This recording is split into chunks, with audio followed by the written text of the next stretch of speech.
Welcome back.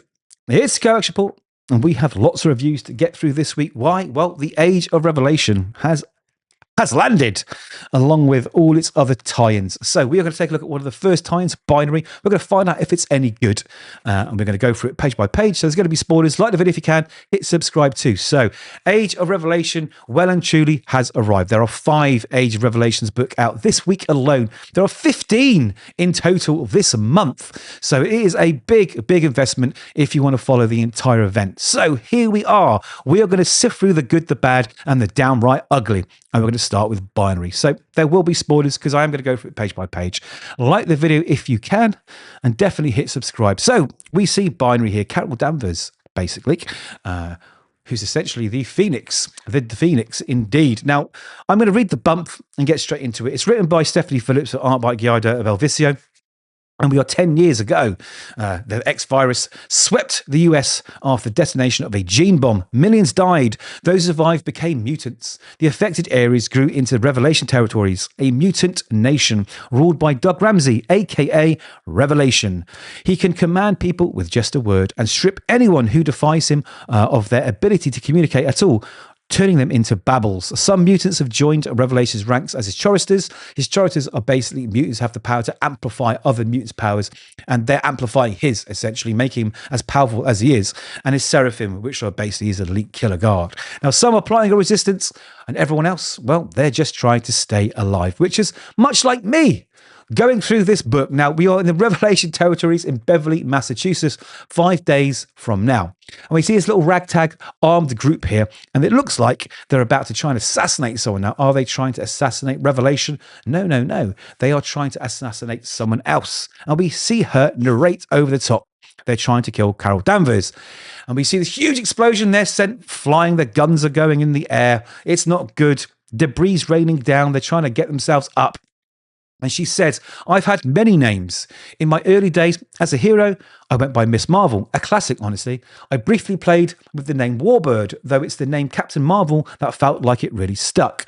But when I transformed into a cosmic entity with powers from a white hole star, I adopted the alias Binary, an identity that once again feels fitting given the current circumstances. Now, these guys are getting up and we're starting to find out why. Why are they trying to kill a hero like Carol Danvers? And he says, we've been trapped in here for years, told what to think about the outside world, about what's best for us. What we've done here is for us, for our freedom. And they get a little bit confused because guess what, guys? She's not dead. Of course she's not dead. She's the bloody Phoenix. Anyway, it continues. Jean Grey is dead, and I have the powers of the Phoenix. A Binary is the only thing in my life comparable to this cosmic power. So for now, readopting that name made sense, though the people of this town have a few different names for me. She's alive! Of course she's alive. And we jump to now, where she's being called a liar, and the townsfolk are very unhappy. In fact, they are really starting to push back against the mayor, as you can see next to Carol, standing on the stage. And this chap says, Carol Danvers can put anything into our minds that she wants. Maybe she just made up the whole X virus thing. Any of you ever thought about that? She's just lying to keep us all trapped in this psychic bubble of hers, where she can be the supreme dictator. So essentially what's happened, which is going to be explained in a minute, we're going to get to it, is using her cosmic powers, she's created this sort of bubble, over the town, okay, protecting the people within it from the X virus. So the X virus hasn't got in. They're not infected by it. And they've been there for 10 years and they are getting a little bit tired. You know, the cabin fever is setting in. They're starting to wonder, you know, is it all a lie? Is there really a virus out there? And if there is a virus, it's been 10 years. Surely there's a cure. But of course there isn't. And they are getting very angry. They want out. Okay, they want out. And they are really forming some kind of resistance against her. And they start calling her names. Now, she continues, like I said, they've got quite a few names for me here, but at least no one has called me and then we get this little moment where he's calling her a terrible name. She goes, I spoke too soon. Now, I'm going to tell you right now, the dialogue in this book, I'm sorry, it's Stephanie Phillips. I mean, you are getting what you expect. It is spoon-fed. It is the lowest common denominator. It's been dumbed down so far, right? It doesn't even know its own name. And honestly, it was an absolute chore getting through this book because this whole book has really nothing in it. It's the usual tropes. It's the usual someone watching from the shadows, someone trying to take her down, and it doesn't get any better. Anyway, they start throwing rotten fruit at her. I don't know how they're getting the fruit in. Are they growing it in there? Maybe they are. She's getting angry, so she needs to sort of exert a bit of authority here, right? So she sort of flares up into her binary form and sort of starts putting a bit of fear into these people as one of them slopes off out the back. Now he's off to go to a house with the number 23 on it. And because he couldn't remember one number, he had to write it on his hand and show us that he wrote a number on his hand. Why? Can you not remember one number? I tell you what, guys, I'm going to say a number. If you can remember it, you win a prize. 12. All right, I'll ask you at the end of the video what the number is. I'm sure you're all going to remember. Anyway, here he is. And he says, hello. And of course, there's someone in the shadows who is sort of weaving some kind of nefarious plot against Carol Danvers. And she's enlisted the help of some of these townsfolk who've grown tired of their forced subjugation, although she's saving their lives, right? Now, he says, I did what you said. So there's a plan. Okay, I damn near started a riot. She says, I know, Hank. I heard. How could you not? The way everyone was carrying on and yelling. Even Bill Hanover, he used to be a college professor. Even Professor Hanover was in there talking about how the virus might not. Could you see the dialogue here? It is just so dumbed down. It's written for 9-year-olds. In fact, I think 9-year-olds, their cerebral capacity is probably 10 times beyond this dialogue. It's not really good.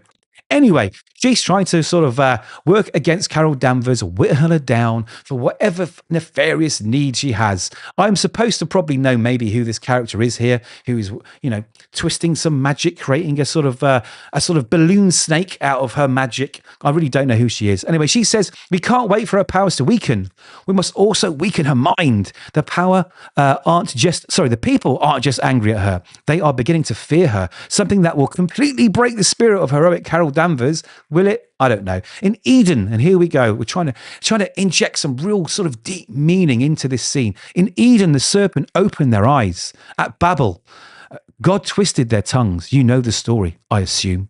A tower built to the heavens, stopped by an interventionist God who confused their language and scattered humanity across the earth. Eventually, humanity found a way to communicate again. But imagine if they didn't. Imagine if instead of learning a new language, all language was stripped from them. They would barely even be human. That's what Revelation has done to those who displease them. To the Babels, a punishment of biblical proportions. So what's this telling us? Well, I'll tell you. So basically, anyone who is sort of against Revelation or speaks out against him, he removes their ability to talk, to communicate. And apparently they also turn into these kind of real savage, terrible, horrible beings. And I'm confused because it hasn't said it also turns them into terrible, terrible human beings. They just can't talk anymore, right? There's lots of people in the world that can't talk. They don't form this sort of savage land of wandering killers. I don't get it. Because it's not explained. Could it be interesting? Yes, but it isn't explained. It's just thrown at you so that they can kind of like make the next scene work and get to the inevitable big punch up, right? Which is exactly what's happening here. Anyway, as you can see, they're making their way towards the city. And this magic this person was weaving, I guess, has broken a little hole so that they can get in. But that's also going to let the virus in, right? Has she thought about this? Because if you open a hole, that virus is going to get in and you're all going to die, essentially. Anyway, we go back to Carol and the mayor. And Carol is sulking, basically, right? This is the woman who has the power of the Phoenix. Yes, she's been trapped there for 10 years, but she's alive, much like everyone else who isn't. And she's trapped because, she feels, and the Phoenix feels too. And the Phoenix is making its presence, I think, more and more and more. She's had a headache for a whole year, right? Because it wants out too. Now, she feels that she could be doing so much more good outside of this bubble. But she knows that if she leaves, then the town is going to die. The people are going to die. So she too is trapped. In fact, she's more so trapped than everyone else. So we get the sub story, and there's a moment where they buddy up and tells each other how much they love each other and how good they are, and do what Jean Grey would do. You're a good person. The usual boring pages of boring. And then we hear a scream, and then we're back to that same dialogue, which is, what was that? Has Jimmy fallen down the well? Anyway. What's happened? Well, those Babels, the people that have had their language stripped from them, who've decided to wear clothes that are torn like they are Neanderthal, right, have come into the town to wreak havoc and kill. For what purpose? I don't know. Are they hungry? Are they in search of something magical? I don't know. Is the woman weaving all the magic from the other panel, controlling them? We don't know. They're just ravaging savages for no explanation whatsoever. And that continues. The townsfolk are falling. And I guess it's time for that fight that we've been leading up to, right?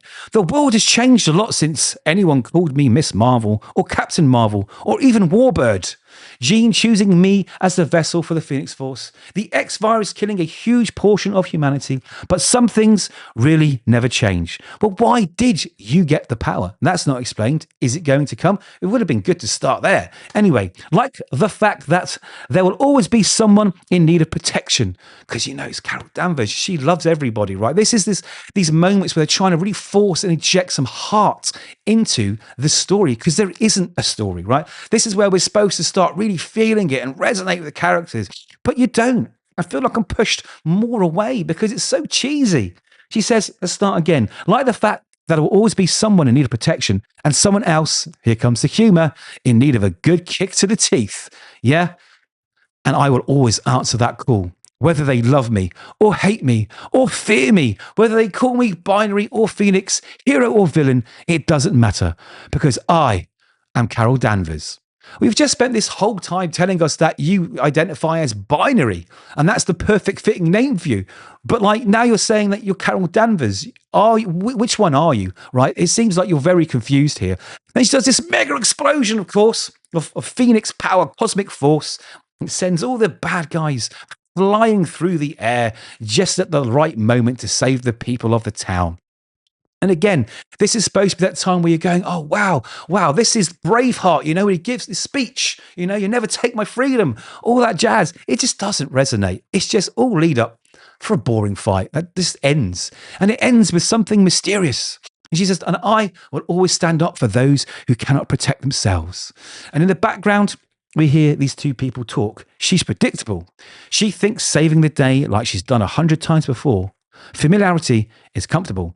So maybe Carol would like to see a familiar face in her hometown. Well, at this point, I'm supposed to know maybe who this person is with the red hair.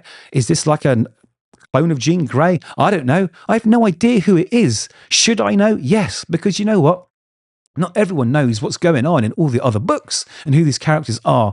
I do not know who this is. And frankly, I don't care because this has just been another one of those tie-ins which is doing nothing for the main series. I guess eventually, the town will fall and she'll have to go out and do the right thing for the people that sacrificed their lives so that she could go and join the X-Men against the Revelation Territories forces and Revelation himself. And the cosmic power will be you. I'm bored. Because the dialogue is childish, right? It's offending me. It's making me feel like I'm stupid, okay? Because you have to talk to me in baby talk, Nothing happens. Nothing, right? All this story could have been told in 3 or 4 pages and got to a real story, A real story, a real interesting story that really interconnects to everything that's going on. And unfortunately, it feels like an appendix where it's just going to explain a few things that have been going on in the Revelation territories because so much has gone on. It's been 10 years, right? I don't know. This isn't for me. Unfortunately, I've sort of set my brain into this mode that I'm going to review every issue of the entire, age of Revelation. So I'm going to review the next one. Unfortunately, for me, this is an absolute thumbs down. It's boring. I can't stand it. I don't like anything about it. I will say though that the art is pretty nice. The art's pretty nice. But that's it. That's it. It's not special. It's just nice. I mean, it feels like a book drawn in the early 2000s, to be honest. But anyway, I hope you buckled in. Now the test. What number did I tell you to remember? Number 12. See, we all did it. Why write it on your hand? I know it's a little thing, but it just niggled me. Why waste panel space on something that's just pointless? You could have told something else about the story. You could have found out what his motivations are, who this other person is, why this town needs to fall, why Carol Danvers needs to be taken down a peg or two, who these other 2 people are. It's all like, here's some hints at some stuff, but no substance to really make you want to, carry on finding out what's going on. So, yes, this is not fun at all. All right. I'm really sorry if you disagree, but that's cool. Let me know in the comments why I'm wrong and we'll have a little chat about it. So We are at the end of the video. You've heard my thoughts. Let me know yours. Like the video. Hit subscribe. I'd really, really appreciate it. Until next time, read more comics, and we'll see you soon.